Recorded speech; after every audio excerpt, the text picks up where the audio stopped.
Well Rooted is brought to you by Gerard and Associates CPAs. With locations throughout Los Angeles, Gerard and Associates has been guiding entrepreneurs and creatives towards realizing their dreams for over 20 years. Discover how they can support your vision at gerardcpa.com. Hey, it's Haneen, and I'm back with another episode of Well Rooted. Today, my guest is Shahed Khaddash. Shahed is a director, producer. She's worked with some of the biggest brands, including OLAY, Lexus. She's been featured in Elle Magazine, Harper's Bazaar, and she's been working on some really cool projects for the community. Please welcome Shahed Khaddash onto Well Rooted. I am here with another episode of Well Rooted, and today I'm joined by Shahed Khaddash. You are a director, you are a storyteller, producer. Walk us through a little bit of what your projects so far have been and sort of the role that you play in that. Yeah, so I primarily work as a commercial and branded director and producer. But I've taken a little bit of a break this summer from that. I came over to LA to work as a producer's assistant to two executive producers on an HBO show. Oh, cool. So I thought that would be like a great place to learn more about like directing, producing on like a larger scale. Yeah. And I'm also in post production on a short Palestinian docu-series that I filmed and directed in June. Amazing. Yeah. That's great. And so that one you just wrapped is the docuseries? We Or you're actually before I got here, we wrapped the docu-series, so we're in okay. like the post process for that. And then also the HBO show we finished end of September, like the primary principal photography. That's Yeah. exciting. And do you feel like, you are a Palestinian Mhm. creator, you're a Palestinian artist, you've always been, but do you feel like maybe the events of the past year, this live stream genocide that we are now witnessing, has it impacted how you envision your storytelling to take shape for the future? Yeah, it definitely has, but I will say like Palestine is one of the reasons I've got into filmmaking. Hmm. I remember when I was younger, I was in high school, I was in a photography class, and that's something I really loved. And it's like the first kind of like step into kind of like creative eye. Hmm. And when I was thinking like, what am I gonna be when I grow up? I remember, well, I like photography and I like politics, but I never envisioned a Palestinian politician in America. And of course, we have that now. But at that time it was just I'm like I didn't really see how I could do that or you like speak about Palestine in like Congress or something like that. But I'm like something that does move people and something that allows people maybe they don't change their mind at first, but like opens their perspective is storytelling. So that's how I kind of decided I want to be a director. I want to like write. I would love one day to be able to tell like my grandma's story on screen.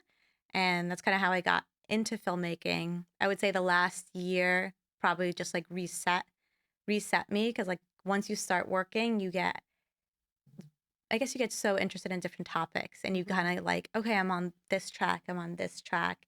I don't want to just be like a Palestinian filmmaker. I don't want to only be known by like Right. for for Palestinian like work. But then when this happened, I'm like, this is actually the most important thing in my life. And like when I got to actually direct the docu series, it felt like purposeful and like fulfilling where I love the other work that I do, but you don't get that same, I guess, value out of it. Yeah, I mean, I could see that.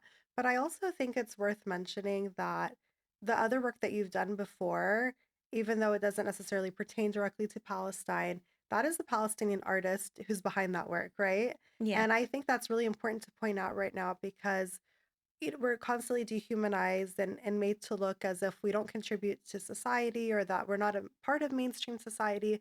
But to say like I actually am, the one who's creating these ads and I'm the one that's helping showcase these brands and the way that you're consuming them and taking them in. Like I'm behind that. And that was the vision of a Palestinian director or a Palestinian producer. Mhm. So I think that's really important to point out as well. Do you feel like you carry that responsibility with you whenever you go to different projects, or is that something that you feel you need to represent, and especially in the industry that you work in? In the commercial world, I don't feel like that Mm-hmm. pressure, but I do like I know as someone with a different background than everyone else, I do see things a little differently, and it actually helps me. So like Hmm. I view things differently because I grew up with like sometimes different.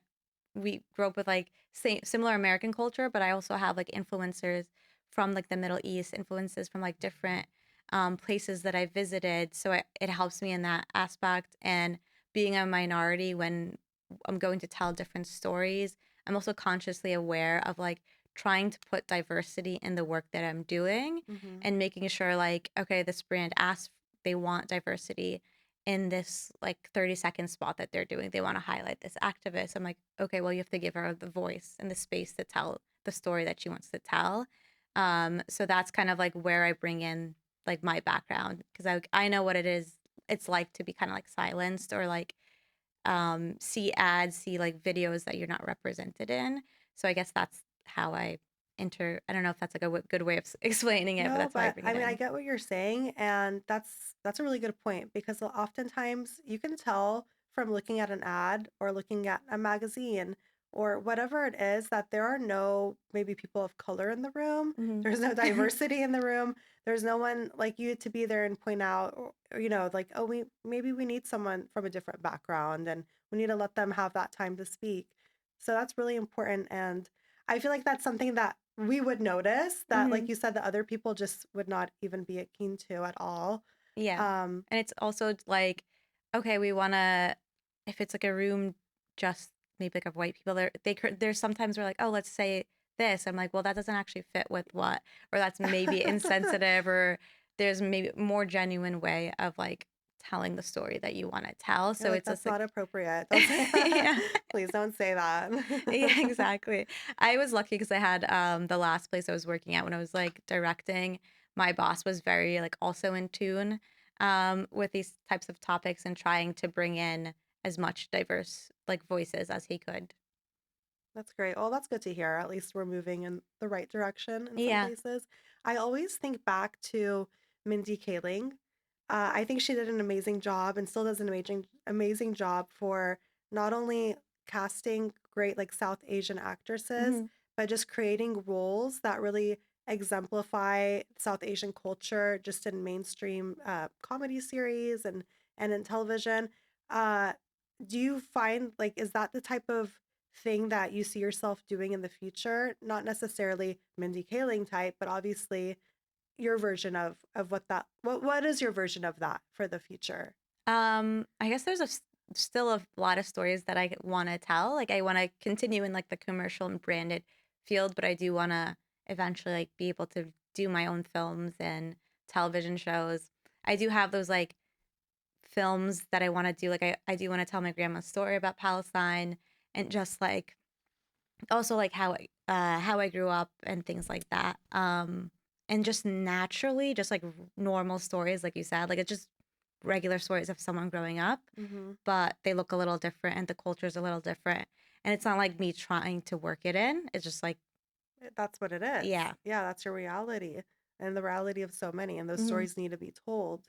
What is your process? So, do you have like a process before you're on set? Is there like a preparation process that you have to get organized or to sort of prepare for the day ahead? Yeah. What Um, does that look like? I'm just gonna get a little bit of water Yeah, yeah, go just before, ahead. because like I'm like I like coughing a little bit. I think my first or second episode, Yeah. I was just clearing my throat so much. And then my stomach started growling. And Oh then I'm like, no. what is this mic picking up? Because Yeah. if it's picking up the stomach and the, the throat clearing, we're not in a great spot. Yeah, I had like a protein bar before, so I just like feel it. You're like, it's still, those are very chalky. Hmm. It's the worst during like Ramadan, like when you're Yeah. in a meeting with everyone and then it's like so quiet and then your like stomach growls. Yeah. And your mouth is also dry. Yeah. Yeah. Okay, so you said like what's the process before? Hmm. So if I was like say like directing like a Brandon spot, there's usually so much that happens before we actually get to set. So one of the first things is like when a project gets awarded or assigned to me, I start like the creative phase. And what that is like I look over the brand book, what the campaign is for like the product that we're highlighting, what we're doing. Are we like trying to spread brand awareness? Do we want more clicks to the website? Where the ad's living? And then I think about like what the magazine is. So like sometimes we had like a project with Olay and they wanted a video to live on Harper's Bazaar. So it's kind of like marrying those two brands, thinking about what the story we could tell is. So they wanted to do something with one of our fashion editors. So they wanted to do beauty mixed with fashion. So what I would do in that case is like basically study all the materials there are because you can't come up with the idea out of thin air. A lot of people are like, "Oh, I'm not creative. I can't think of anything." I'm like, Yeah. Well, that's what I think, right? That's "Yeah." why I'm like, wait, how do you come up with this? Yeah, so that's I remember when I first started, I'm like, "Oh no, like I'm not creative. There's like I can't think of an idea." And I'm like, "Oh, like let me look at the brand book that they sent." A lot of people just like don't look at So, that. what is a brand book for those of us that don't have experience with that? Yeah, so it will be like sometimes it's like the brand guidelines. So every brand that you work with Hmm. is gonna have like almost their Bible. Like this is the font we use. This is our Mm. messaging. This is our audience. This is how our audience like thinks. This is how they shop. And So sometimes they do their research. yeah, and it's like so interesting seeing like different kind of brands too. Like you'll have your technology and your beauty and like pharma and how they like speak to their customers. And a lot of people kind of like maybe ignore the brand book, but I'm like, I think it's really important just like to look at, read about what their campaign is and what the Hmm. most recent videos they done are. Because maybe it's like just one thing, maybe it's just like one line or image from all this that like Right. gets you thinking, and then you kind of like take that, marry it with where is it going to live, what are you trying to achieve, and I feel like then you kind of start to assemble like, okay, this is the story I want to tell, and then what I'll do is create a mood board. So I'll watch different videos, take stills of like the images that I kind of like how I'm picturing the look and feel of the video. I'll put it all into a mood board. I'll add like product photography of like what we're actually trying to highlight. And then I'll put that into a creative deck. They'll also have like story beats, talent options that our talent team will pull, and then a few other things. But that's basically just to give the client like, hey, this is the video we're thinking of doing. This is the story, and this is what it's gonna look like. So sometimes you'll be like, I want a really modern beauty look, like very crisp and clean. Other Hmm. times you're like, I'd like it to be saturated, a little grainy, like more of like that film aspect to it. And then once they approve that, you kind of get the ball rolling. So then you start pre-production, which is meeting with your producer and production manager and basically saying like this is the DP I want, which is like your camera person. This is who I want for wardrobe, this is who I want for makeup, and then they'll loop you into the conversations. And then all of you just start sharing ideas and references. They'll send over boards and then you present that again to client now with like a finished like script and like everything's more kind of like hard lined. So once they approve that, then you go to set. I know that was like very All long. that before set. Yeah. Wow. How long is that entire process? So depend on like what the video is. We kind of had a pretty quick turnaround, so that would be like 8 weeks. Hmm. Sometimes it'd be shorter, like 6 to 4, if it's like really rush timeline. Okay. Yeah. Wow. I had no idea it took so long to create an ad campaign for one product or Yeah, one I mean, brand. that is technically like I think on the shorter, it's just getting shorter and shorter. I think if you're doing like a like television commercials, you might have like more time. Okay. So that's maybe more editorial. Hmm. Okay. And it sounds like it's a very collaborative environment. Would you say that, or would you say like maybe the connections and the relationships you form in that industry are equally or even more important than the skill, talent, and experience? Or is it sort of like you need both? I think you need both. Okay. You definitely need like the skills and experience, but again, like if you're stepping on set for the first time, like say you've worked on like smaller shoots where you're doing everything, it is kind of almost like a relief. You're getting on set with like a full crew. You have like a DP, he has his whole like camera team, lighting team. You have like all these talented people working behind you where you feel like, okay, if one thing doesn't go right, it's still gonna look really great. And I think the important thing with like branded and commercial work, it's like always has to be visually engaging. Mm-hmm. And of course, like clients like want their products to look perfect. And you have like a team around you that's like also always watching the monitor. So if there's something like if there's like a hair on Oh, like wow. the Every table, detail. yes, someone's gonna notice it. We're gonna like get it cleaned up. But I think like that is like kind of like the relief, but you also like need to bring your skills to set. And then as you work more and more, you'll find the people that you want to work with and you'll start to build like nice relationships where you have like a shorthand on set.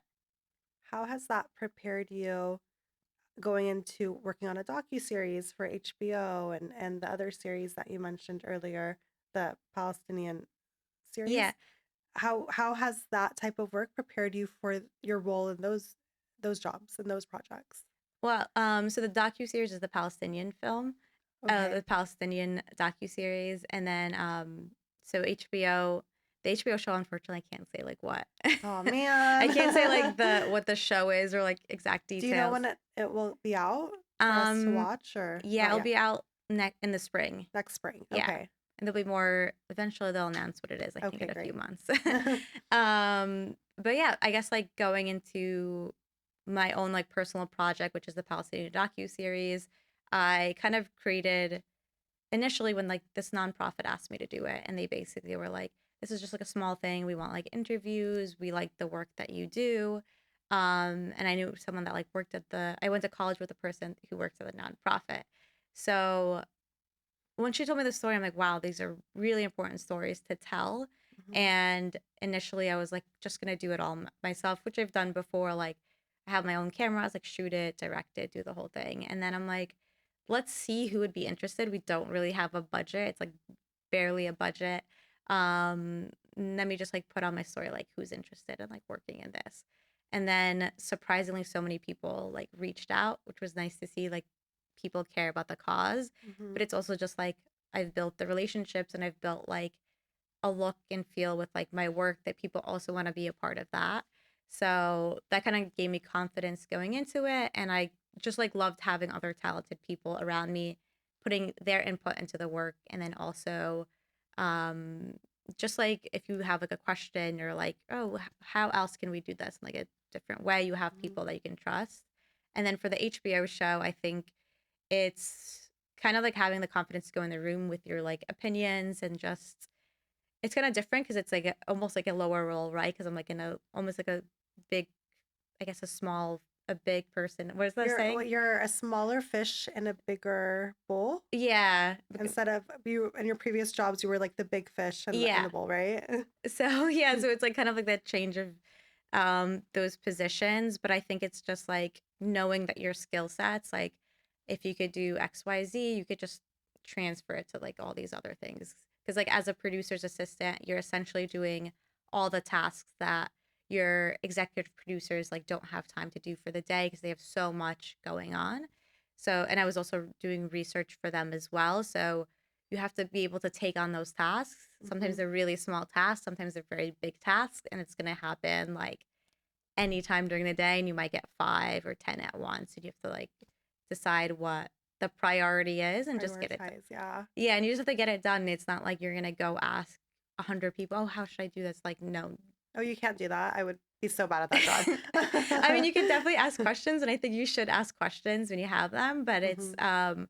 also try to figure it out first, I would Of say. course, yeah. And you obviously have proven yourself worthy of Mm, figuring that out on your own. Otherwise, you wouldn't even be there, right? Like on yeah. that set. Yeah, I feel like sometimes there's so much allure with a movie set or a film set or even any sort of set because we, like as an audience, don't know the ins and outs of it. So it's basically whatever we see depicted on film, on TV, whatever's shown, like BTS, like on social. And there's just so much that we don't see that goes into a finished product. So, like, learning about all of this from you is very wild, like, to be honest, because we don't understand, we don't know all the work that goes into it sometimes. Yeah. Even like executive producer, I'm like, is that just like a title? Like, what are you doing? Like, what is that role? So the director is basically the person that's managing like the shots. Is that it? Or managing the actors and the set and making the Yeah. final decisions So on everything, or is that the producer? so it's kind of so everyone always people tend to say like TV is the producer's world, film is the director's Mm, world. But the show that I can't say too much about it, but the show that I worked on is like very unique in its own way. And the director is also producer, actor, writer. So he's kind of like wow. does everything. And yeah, I had the same idea as like executive producers. I'm like, they're the ones that are funding the movie or Exactly. film Yeah. or um and again, like it'll be different in different aspects. We have executive producer in a commercial, on a TV show, on a film. They're all gonna do different things, and depending what the show is, they're gonna do different things. So I also was like excited to work on this because I also wanted to see like how everything came together. So our director was, yes, he'd basically be.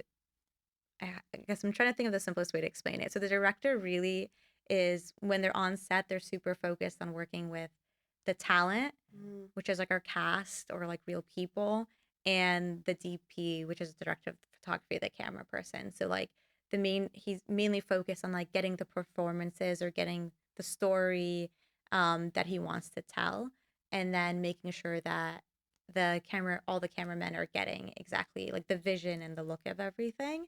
Of course, he was also involved in writing and a lot of other things. And then the executive producers that I worked for were like creative executive producers.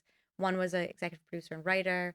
So it's hard to explain. They literally do everything. Like everything is if the director was like wrote this whole episode and it has like 100 different elements in it, the producers have to be like, okay, well, how do we get not that this happened? How do we get an elephant on set? How do we get this mm. like how are we gonna get these shots of like a car chase? How they have to That's figure it they all figured out. that part out. Yeah. Okay, the hard stuff. Yeah, and they also have creative input as well, but they have to figure out like how does this all come together and then if something's not working on set or something has to change, they work with the director to make it to think of like solutions and they really have to like support the director throughout the process. So is there a hierarchy, or are they both kind of on equal playing fields? I would say like the director is like higher, Okay. but again, like this was like kind of like a unique show, or other times I would say maybe in TV, the producers usually on TV, the producers are like always on set Mm. and like say like a show, like a sitcom show, you would have different director. You may have a different director for every episode. Yeah, yeah, because we see that a lot, right? Like Yeah. directed by so and so, and Yeah. it's always some. And I'm always looking for an Arab name. I'm like, okay, who's directing today? Yeah. Which Yeah, actually Rami Youssef directed some of The Bear, I think, on the second yeah, season, which yeah. was That's right. nice to see. It is really nice to see, and I hope we see more of that. Yeah. How do you see Palestinian and Arab representation um, in the industry going forward? Do you see more representation happening? Is it going to happen, or from what you see, Mhm. is it going to happen at like a very fast, rapid level, or are we going to have to like ease our way into this? Like, Yeah. should we be going out there and trying to get our films made and our shows made right now? Yeah. Well, it was really nice. It's like I just went to the Arab Film Festival in San Francisco. And so that since I've been here, I've been to like some small like Arab like film events. And I will say, like, I think it's kind of like a slow progression in a sense, but what's nice to see is like having these like super creative people like Rami Youssef or Mo Ammer that like direct and write and are like multifaceted, creating their own shows and like they're creating a space for this work. They're showing like, hey, Hmm. there's an audience that wants to see these stories. And what's nice is it's not just stories about us suffering. They're also like funny stories, human stories. So I think it's just about maybe like time and just we just have to make like more work and show that like we have an audience for it. Yeah, absolutely. And then when we have people like Mohammed Mhm. and Rami Youssef who are already creating those spaces, they, give opportunity to other Palestinians and other Arabs and other, people of the MENA background to sort of step in and Mhm. also play a role in those projects, which is really great. And it's kind of the only way we can really make it, up to where we need to be in order to have our stories told. Um, I want to go back a little bit and Okay. talk about your roots. And if you don't mind sharing like a little bit about your background and how you grew up. And I think that'll give us more insight of, what made you a storyteller. Yeah, so I was born in Doha, Qatar to Palestinians. But they actually I have two older brothers and an older sister. So they all kind of like grew up in Qatar, but my family decided to move to New Jersey when I was just like 2 months. You're like, So oh it's kind man. of so it's kind of just like born there, and then like for the most part I grew up in America, but every summer we'd go back and visit my mom's family in Qatar, and then my dad's family we would try to visit as much as we could when we were younger in Palestine. So on my mom's side, her family is from Safed, which is like in northern Palestine, which is Mhm. now occupied. And in 1948, they actually, I guess everyone kind of knows the story, but my grandma's family heard about what happened in Deir Yassin, which was not too far from them, and they were worried that it was going to get closer to their village.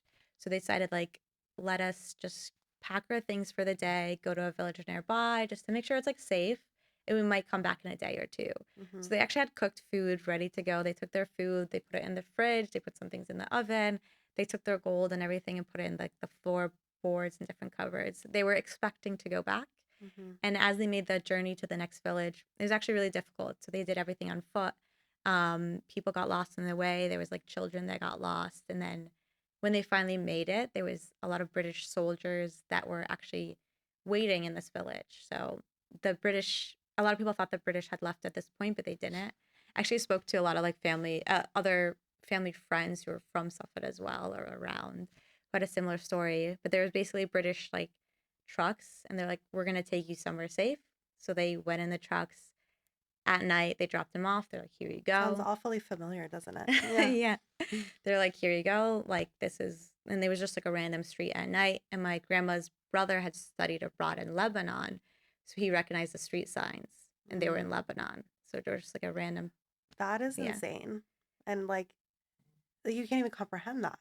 No. Yeah. And they came from a very, like kind of like esteemed, like rich family. They were used to like a certain lifestyle, I'd say. And they just went from that to like living on the street, like in a night, basically. Um, but the Lebanese people, like it got broadcasted on the news what happened. The Lebanese people opened up their homes and basically opened up homes for people to stay, and they just became refugees. My grandmother, like she was like an artist. She also helped in the women's, like back in the day, like women would start to train like first aid Mm. for like the men that the go fight against the occupying power. So she would go and like help them and come back home. So when she was in Lebanon, she started teaching art. Even though she was like a refugee, she like started teaching art to students and going on field trips. Eventually, they became refugees in different countries, but they ended up in Qatar. They were able to find jobs and like make a life Mm. there. And then my dad's side is like I would say they would say like Falahi. They're from Beit Bala. They were farmers and they were displaced into other areas of Palestine. So now Mm. they're in Ramallah and like the Jalazon. Okay. Do you Yeah, still have family there today? yeah. And the my dad's side in the West Bank. Okay.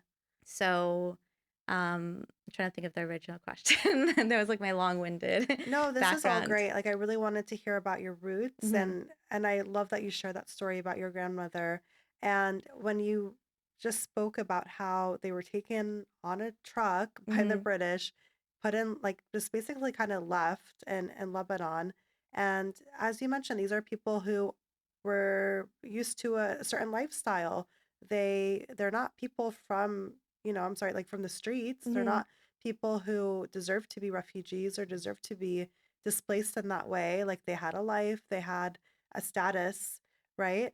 And it kind of echoes what we are seeing right now. I mean, it does echo what we're seeing not Yeah. only in Gaza and parts of the West Bank today, but also in Lebanon, where we have, isn't it like 1.2 million people in Beirut that are literally lining the Displaced. streets? Yeah. I mean, these people have homes, they have villas, Yeah.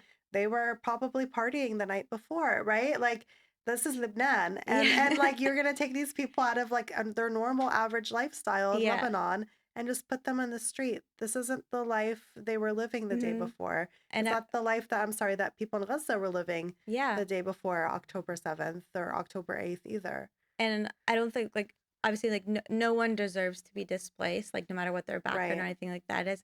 I mention it because it's I think people view us like they view like middle people from the Middle East, people from North Africa, like Arabs in general, as like s- people like below them, or people have always been through trauma, people have always lived kind of like this rough lifestyle. It's like, no, as you mentioned, like Lebanon is the place like even like Americans would go party and Hmm. like have fun. There's so much culture and history, and there's What's so that? much Sorry, different. what's that joke? David Guetta is always in Beirut. Yeah. He's always playing in Beirut somewhere.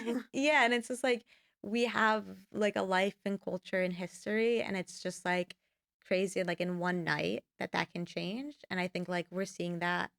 We've seen it all year in Palestine, and it's like crazy to see the photos of Lebanon and like not be able to tell, is this Gaza or is this like Beirut? Exactly. You can't even tell them apart at this No. point, and you should be able to tell them apart, right? Mhm. Because each one is culturally rich and diverse in its own way. And that's being erased like at this very moment, which is horrific, Mhm. as we watch. So it's important that stories like the ones that you create and will continue to create, and other directors and writers and producers will continue to create, it's important that those stories continue to be told and amplified, because we need to continue to share those and to kind of reaffirm our existence and place in this world, and make sure that those people's, that their lives weren't torn apart in vain. Like, something Mhm. needs to live on. The stories need to live on no matter what. And I'm really glad that, I mean, I love that you do all kinds of work, and I hope you continue to do that, because that's who you are. You grew up here. Yeah. But the fact that you feel called now to sort of pivot into that direction for the time being is really Mhm. inspiring. And I hope it inspires other storytellers as well.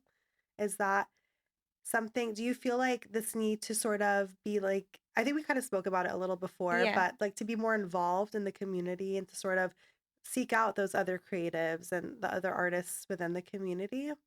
Yeah, well, it just like as I said, like the things that we write about are just like extensions of ourselves. So like it might be my Palestinian side, it might be more of my American side. And then a lot of times when you're like in spaces 24/7 where you're just talking about like a show or just Mm, like talking about an ad, and like there's no awareness of like what's going on around you, or you mm-hmm, feel like maybe there's no like care about what's going on around you. Um you kind of you start to feel dehumanized. So it's like you want to seek out those environments where you have people that like value the same things as you. mm-hmm, And I think coming out here, it's like because I went to the between in February, I think it was, I went to the Between mm, East yeah. event, and I saw, I'm like, wow, there's a lot of Arab creators out Mm-hmm. here. But then when I came here, I'm like, wait, where are they? So I kind of like um yeah, I kind of like we're seeking them out and seeking out people that I'm like, are there Arab filmmakers?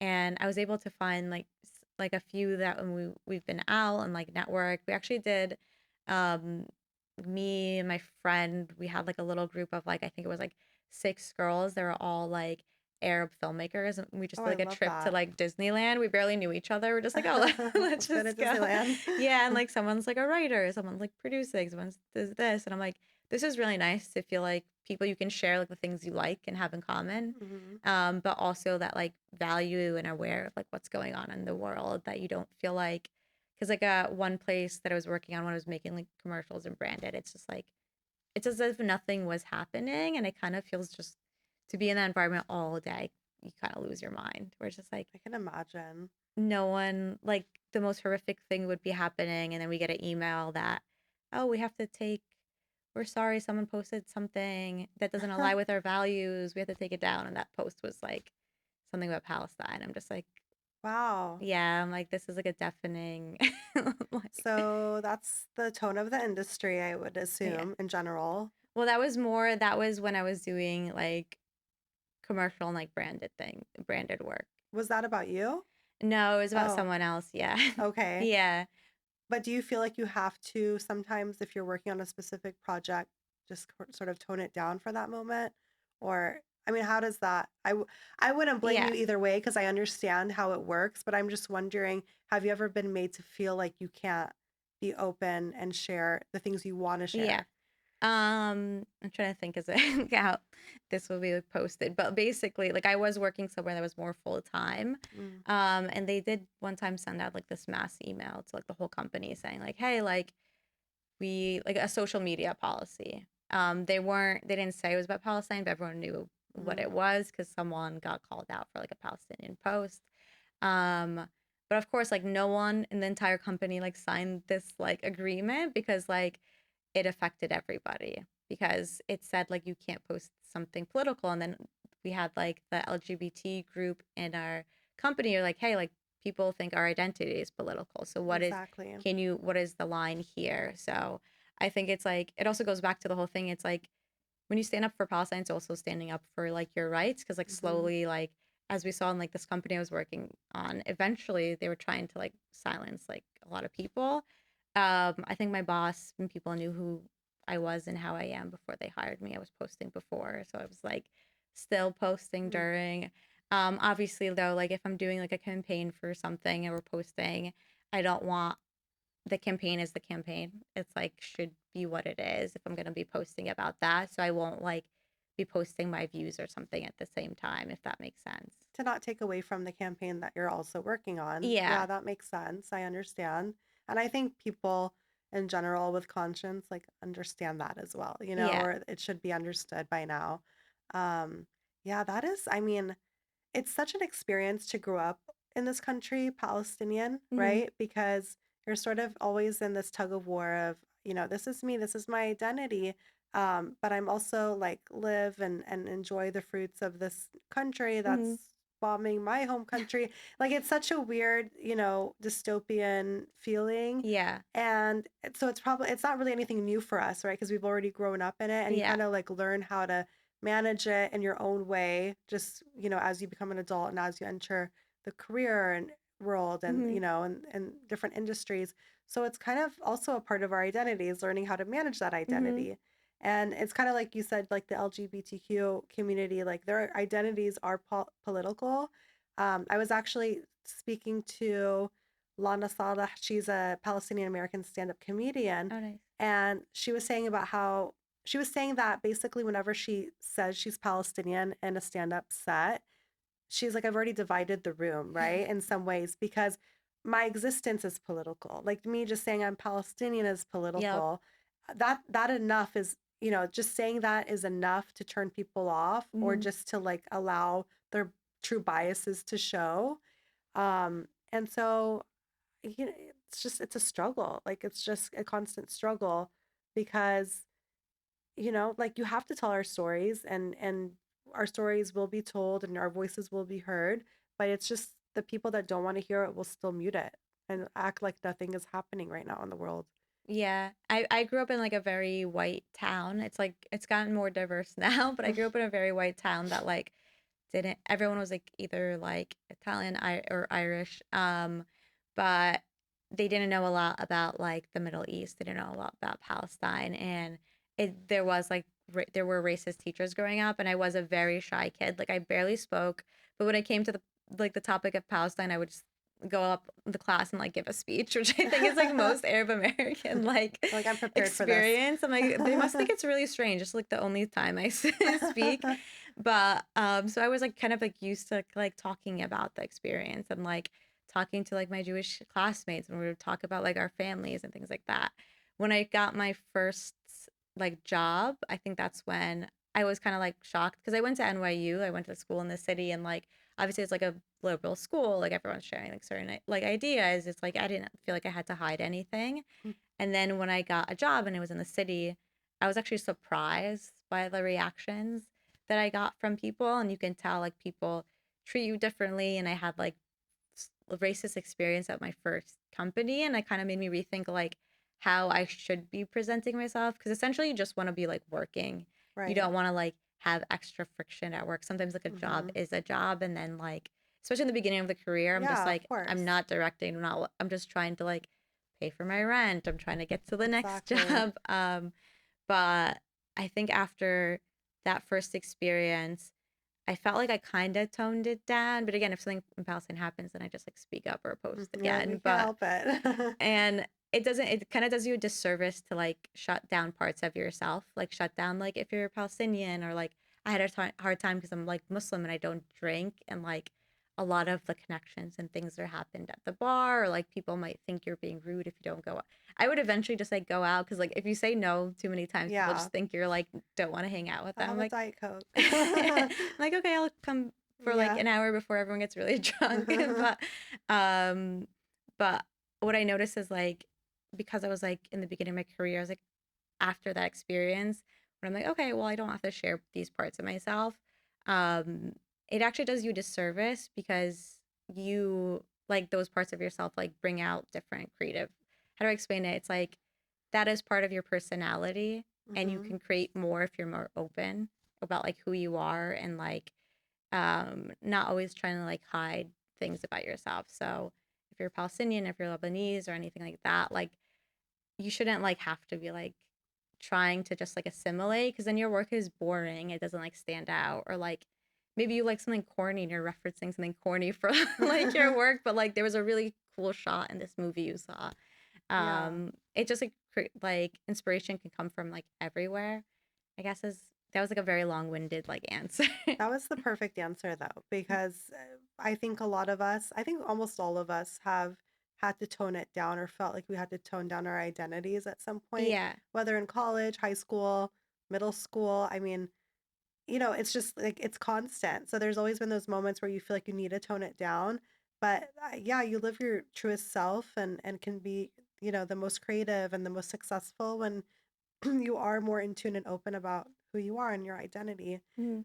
Do you have any advice or tips you would share with other aspiring storytellers, directors, producers that want to kind of go into the line of work that you do? Yeah, it's like there are actually like two pieces of advice that I hated hearing growing Okay, up. let's hear it. But the first is like show your work, which is most people have like a version to it. I remember I did. I'm like, I don't want to show my work. It's not good enough. It's not Mm, to the level of maybe my peers. But you just don't know who's looking at your page. Um, so many people want to be in this field, but they don't have any, they haven't done anything. And if you've done a film, if you have like really great photography, if you have really good writing, show that someone's going to be interested in it. Someone might be interested, they might point out something that you didn't notice in the work that you do. And it makes a huge difference. I know when I started like actually posting the things that I did, that's how I finally gained traction. And the second thing obviously is to network. mm, That used to give me like so much social anxiety, but I think there's like different ways to do it. And you just don't know who you're going to meet. Like I came out here because my friend sent me like I think like it was like 2 years ago. My friend sent me this director was looking for people to shadow her in a commercial set. She was flying out to New York. So I like DM'd her. I showed her all my work. She's like, "Yeah, come by."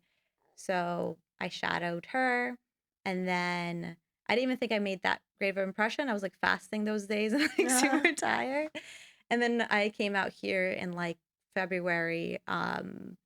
And I like just messaged her. I'm like, I'm in town. Like, do you want to like meet? And it was so great. We didn't talk about anything about like film. We just like talked about Palestine the whole time and like about my family and like getting to know like her life. And then she just like sent me a message out of the blue, like, oh, I know someone that's hiring for this thing. I heard like just send an email. And it was the show that I was working on. So I sent the email. He didn't respond.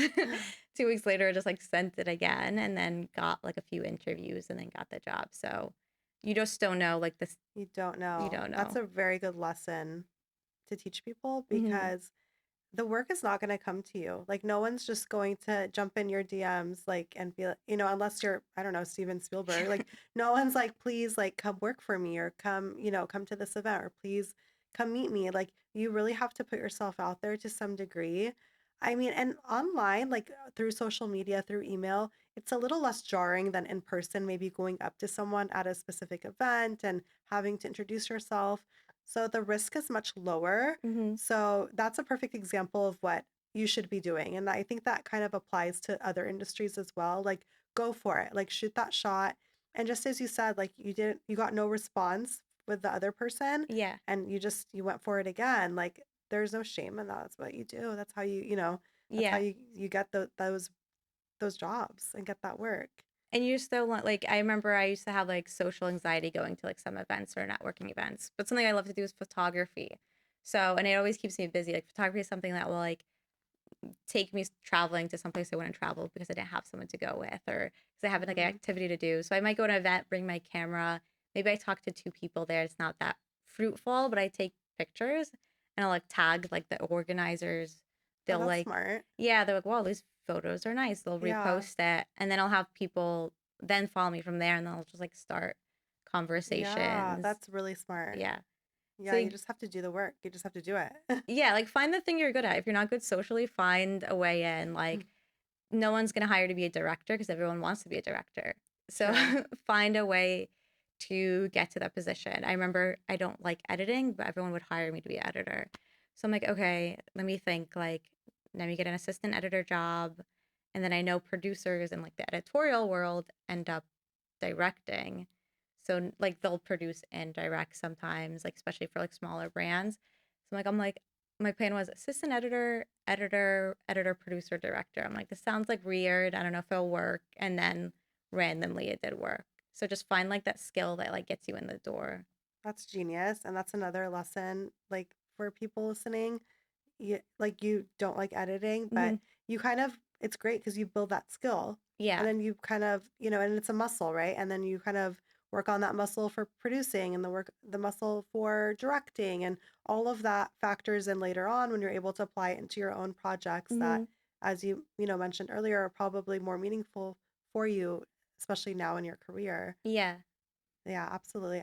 I love that advice. I think it's important for our audience to hear that advice, and I really hope it encourages more people to really go for it, whatever it is that they want to do.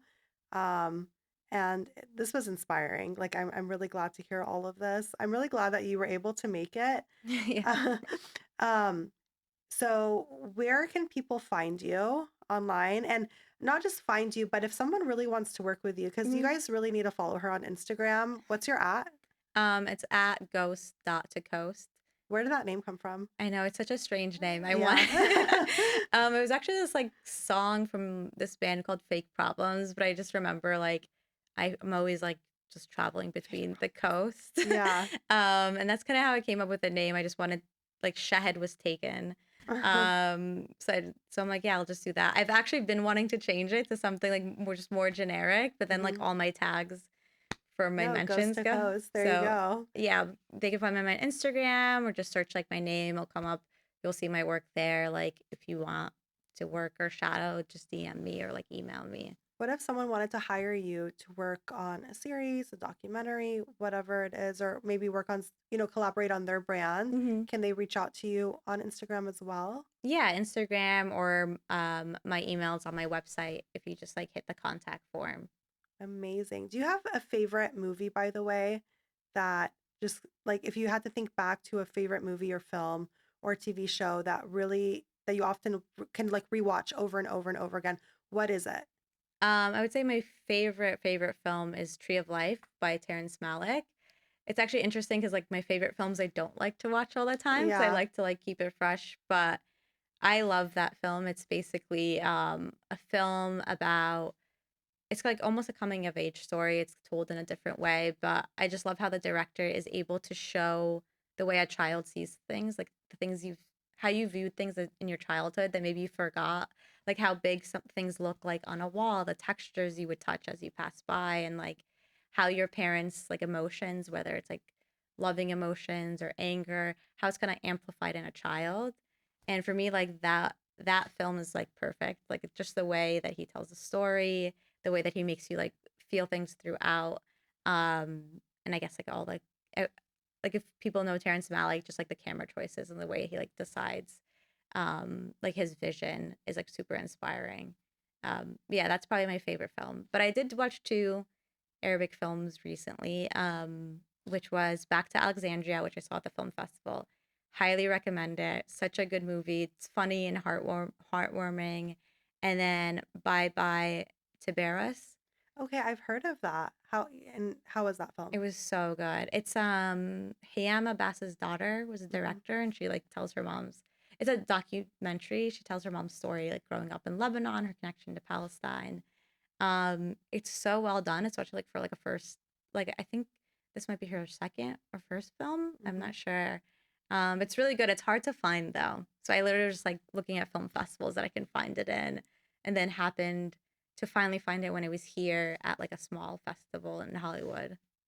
Amazing. Yeah. Okay, we'll keep an eye out for that. We're going to keep an eye out for your projects that are coming out soon. Um, Follow Shahed Khaddash. Thank you for being here. Thank you for This having was a me. very informative and fun conversation. I really appreciate you taking the time. And we are well rooted. Thank you. Thank you for listening to another episode of Well Rooted. If you enjoyed today's episode and felt it brought you value, please subscribe, leave a comment, give us a like, and a review. This episode of Well Rooted has been brought to you by Girard & Associates CPAs. With locations across all of Los Angeles, Girard & Associates has been helping entrepreneurs and creatives make their dreams come true for over 2 decades. Go to girardcpa.com to learn more. This is Haneen, and we are all well rooted.